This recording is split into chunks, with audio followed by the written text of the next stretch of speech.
সালাতে দোয়া কবুল হয়। সালাতে দোয়া কবুলের তিন জায়গা। একটা হচ্ছে তাকবীরে তাহরিমার পরে আমরা সানা পড়ি না, আমরা তো একটা পড়ি।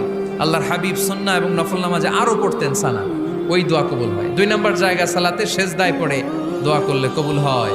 আকরাবু মা ইয়াকুনুল আবদু মির রাব্বিহি ওয়া হুয়া সাজিদ ফাকসিরু ফীহি দুআ। বান্দা যখন সেজদায় লুটিয়ে পড়ে, বান্দা আল্লাহর সবচেয়ে কাছে চলে যায়। তা কিন্তু বিশ্বনবী বলে, সেজদাটা তোমার রবের কুদরতি পায়ের উপরে পড়েছে।